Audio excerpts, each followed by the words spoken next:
Hi, welcome back to my channel, and this is part 4 of starting a new CIC. So I've been filming my journey of starting a brand new CIC called Creador CIC, which is Cornish for creative. Started it last year, and in the first 3 parts I've been documenting just basically a real life example of what it's like to start a CIC, because I want to be able to show people what it involves, and so from a real world example what it's like.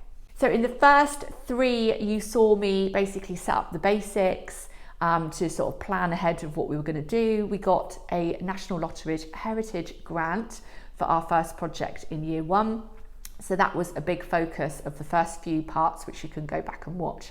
Now in this video, part 4, this is pretty exciting. So we've just done our first year accounts, and we're now going to be moving forward into year 2, and we've got a big project designed.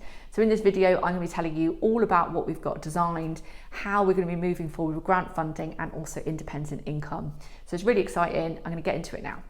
Before I do, please hit the subscribe button for this channel. It helps support me, also keeps you up to date with all these videos, all these useful videos, which should help you with everything to do with CICs, grant funding, social enterprises, and all of that stuff. So before I get into that, please hit the subscribe button for everything to do with community interest companies and social enterprises and all of that stuff. And also, if you want to jump over to my website, there is a link in the description. There you can get my course, how to set up a CIC, get my membership, my mentoring, and also book a phone call with me or get my bid writing skills. So that aside, let's get into it. So Creador is a year in. I can't believe we're a year in already. So just to give you a little bit of background, I know you've probably already watched the first parts of this series. We started off a bit slow because I'm running my own business. I had my own CIC as well, which I've been running for 10 years for Elements, which I have now closed because I'm so busy with the Kex business and this YouTube channel, and now I'm helping my partner set up his CIC, which is Creador. So busy with all of this, so we have had limited time. My partner is still working in his job. He has been a scaffolder for the last 15 years. He is a sculpture artist and used to be a musician, so arts are really important to him, but scaffolding was his chosen profession, so he has been stuck in that. He's been desperate to get out and do something more creative. So he set up Creador, which is Cornish word for creative, because we live down here in Cornwall near Penzance. So the dream basically is for him to, and me helping him of course, us to set up this creative kind of hub in Cornwall, which helps people who, like us, from a working class background, who were directed towards other careers because we were told we needed to make a living. We weren't able to follow our creative passions. Both of us are a bit ADHD, a bit neurodivergent, and we were often overlooked in school. I won't give you a sob story, but it is what it is. We're obviously now at the ages we are, and we feel that that now young people have a lot more options, and there's a lot more creative stuff that you could direct young people towards. So we want to really just spread that message to them that that you don't have to follow the academic route, that big creative careers are huge, being an artist is huge, lots of opportunities there. So we also believe it can help mental health. So a lot of our project and our mission statement is around improving people's mental well-being through creative arts. So that's basically the mission statement. There's loads of scope of what we could do, just loads of stuff. So we need to hone that down into obviously going forward into our year 2. So I have a great plan. I don't want to be reliant on grant funding. My last CIC was heavily reliant on grant funding, and I made loads of money getting grant funding from Lottery, Arts Council, all of those every year. The downside of that is you are running a project for somebody else, essentially their targets, not what you necessarily want to do.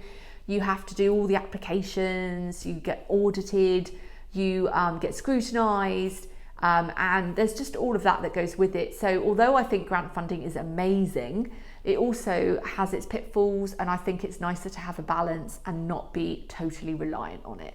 So for this CIC, what we are planning on doing is only having about 10-20% grant funding and about 80% where we're going to basically raise our own money through community activities to be able to run the project that we want to run, our dream project.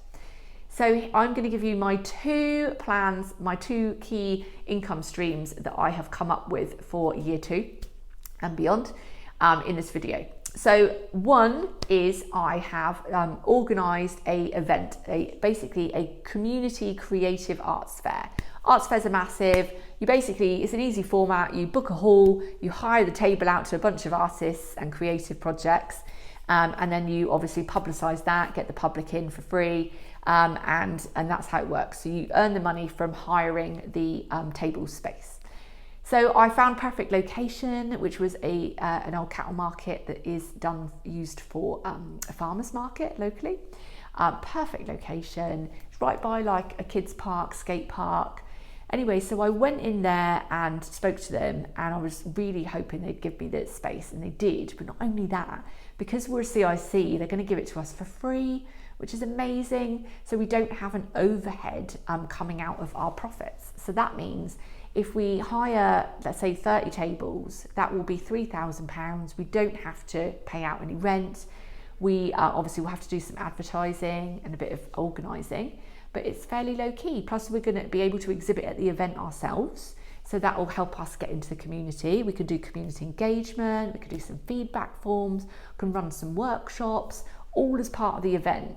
So it's going to be a fantastic way to basically launch Creador CIC in an event form. So really excited. It's in 3 months' time, so I've not got long. If this is successful, my plan is to run several a year, maybe even go to different locations in Cornwall. So that is my plan. That's one thing you could do as well if you're thinking about getting extra income stream, is do some kind of fair, trade show type event. What I like about it as well is that although there obviously is some work to begin with, it's largely just a 1-2 day workload thing that can happen on a weekend. So it's a great project because it does actually require a minimal amount of time. Massive effort to do an event. It's exhausting when you do an event, but it is just like a 1 day hit, and it gives you a massive adrenaline shot at the end of the day when you've pulled off a fantastic event. So I love them. So that was that income stream. So the second income stream is a massive project, and I'm really excited about it. It's basically is our dream. So we are going to take a space in Penzance. I found the unit space.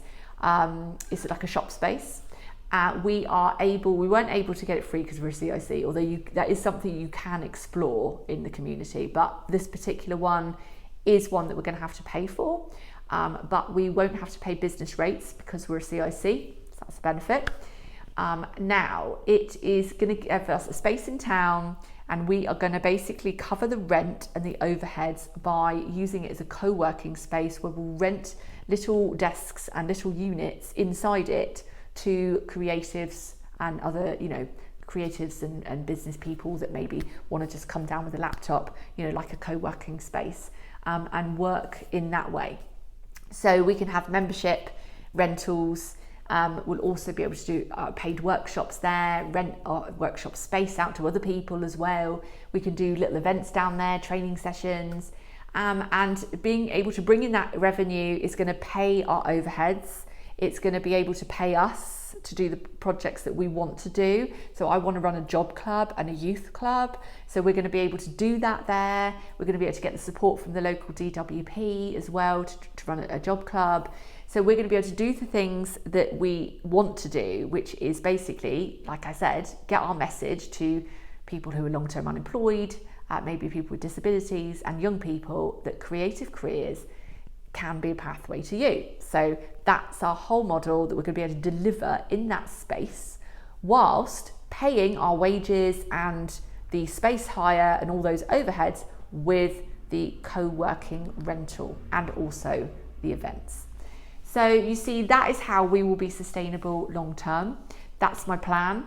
There is an element of risk in it, because what if we can't like rent the desks, or what if our event isn't a success? So these things, they always still have risk attached to them, but you just got to do your market research. I have market researched it. I have, done a lot of research on the other co-working spaces, events, etc.